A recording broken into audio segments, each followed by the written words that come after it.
Assalamualaikum warahmatullahi wabarakatuh. Saya Sri Agustini SPD, Guru SMA Pasundan 1 Cianjur. Pada video ini kita akan membahas tentang permasalahan dalam pembelajaran bahasa Indonesia. Nah, di sini ada 4 yang kita sorot. Yang pertama itu adanya jenuh, kedua tentang public speaking, 3 menganggap mudah, 4 literasi yang rendah. Nah, di sini jenuh ini siswa tidak bersemangat atau tidak berminat dalam pembelajaran. Itu adalah masalah yang pertama. Yang kedua adalah public speaking. Siswa belum terampil dalam mengungkapkan pendapat. Yang ketiga adalah menganggap mudah. Siswa terlalu menganggap mudah mata pelajaran bahasa Indonesia. Lalu yang keempat adalah literasi yang rendah. Siswa kurang suka dalam membaca.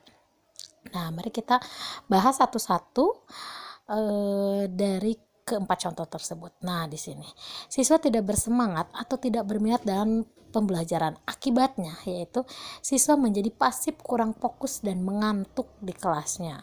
Ya karena dia tidak mempunyai semangat dalam belajarnya, sehingga maka dia akan bosan, jenuh, diam saja, tidak ingin mengikuti pembelajaran, dan lama-kelamaan dia akan tertidur karena ngantuk itu. Nah, bisa kalian lihat nih di sini. Pusing, kurang konsentrasi, akhirnya malas belajar, lalu jadinya akhirnya ngantuk deh. Nah, itu adalah permasalahan pertama. Yang kedua adalah public speaking, di mana siswa belum terlatih untuk bisa berbicara di depan umum, sehingga ide, gagasan, pendapat belum bisa tersalurkan dan dikeluarkan, sehingga sulit untuk membuat kelas aktif. Nah, ini biasanya anak-anak cenderung malu untuk mengungkapkan pendapatnya. Kenapa? Ya karena dia belum terbiasa untuk berbicara di depan banyak orang. Nah, itu juga yang mengakibatkan gagalnya metode diskusi, sehingga terjadilah kelompok-kelompok yang pasif karena anak-anak tersebut belum bisa untuk berbicara, belum berani gitu. Nah, yang ketiga yaitu menganggap terlalu mudah pelajaran bahasa Indonesia.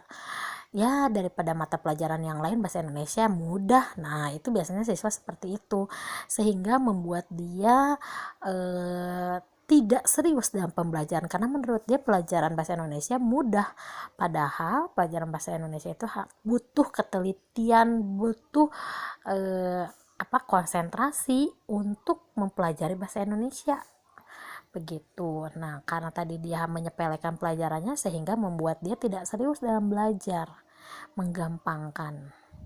Lalu yang selanjutnya adalah literasi yang rendah. Nah, kurangnya minat baca siswa membuat siswa malas saat diberikan bacaan atau teks panjang dalam pelajaran bahasa Indonesia. Tentunya dalam pelajaran bahasa Indonesia, apalagi dalam soal-soal yang ada di latihan ulangan, itu biasanya ada kutipan cerita. Nah, itu biasanya anak-anak malas tuh untuk membaca tersebut karena kurangnya atau rendahnya minat literasi siswa di Indonesia, membuatnya itu malas untuk mendapat soal-soal yang panjang seperti itu karena dia tidak terbiasa untuk membaca, baik itu di media cetak ataupun dari handphone. Nah, bagaimana nih penyelesaian dari masalah tersebut? Bagaimana problem solving yang bisa diterapkan oleh guru sehingga permasalahan 4 yang tadi itu bisa tertanggulangi dengan baik, sehingga membuat siswa lebih dapat menyerap atau menangkap pembelajaran bahasa Indonesia lebih cepat.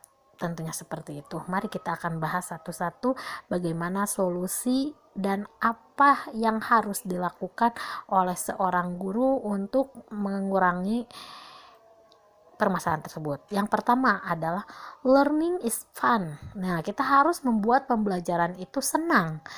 Jika anak senang, maka dia tidak akan bosan, tidak akan jenuh. Nah, itu bagaimana kita membuat suatu pembelajaran atau mengemas pembelajaran di kelas KBM itu menjadi menyenangkan. Bisa dengan games, bisa dengan metode-metode yang menurut anak tersebut itu tidak umum gitu ya, sehingga anak tersebut tidak akan bosan karena dia merasa fun, merasa happy dalam pembelajaran tersebut. Lalu Guru juga harus menerapkan pembelajaran kreatif dan inovatif. Nah, kenapa siswa tersebut bisa jenuh? Kenapa siswa itu bisa bosan? Kita harus berkaca diri.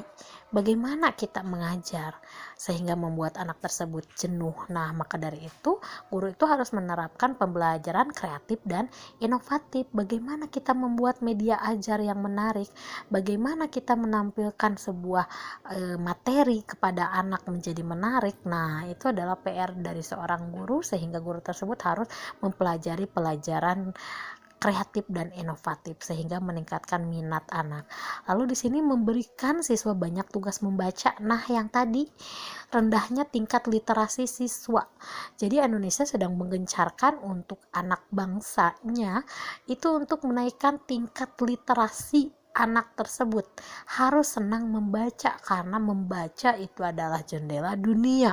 Buku itu adalah jendela dunia, baik itu membaca secara teks dalam buku nyata ataupun dalam internet. Nah, itu dituntut untuk siswa tersebut itu banyak membaca, sehingga berikanlah siswa banyak-banyak tugas membaca informasi, membaca apa, sehingga dia terbiasa. Lalu yang tadi menyepelekan ini, solusinya adalah memberikan banyak latihan soal dan membahas bersama-sama.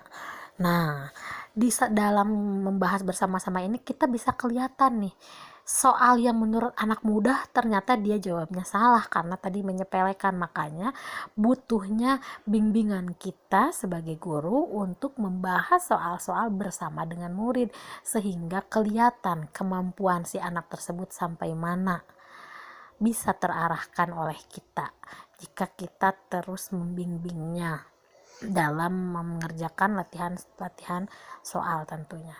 Nah, lalu ini yang tadi public speaking ya. Jadi solusinya adalah harus sering menggunakan metode diskusi atau tampilkan siswa di depan kelas. Misalkan membaca puisi, pidato, atau apa yang membuat siswa itu maju ke depan. Sehingga dia terbiasa tuh berbicara di depan banyak orang, sehingga dia terbiasa menata kata-katanya untuk mengungkapkan pendapatnya jika banyak metode diskusi yang digunakan. Nah, si anak sudah tidak malu, si anak sudah bisa merangkai kata, keberaniannya seperti itu. Mungkin cukup sekian dari saya, terima kasih.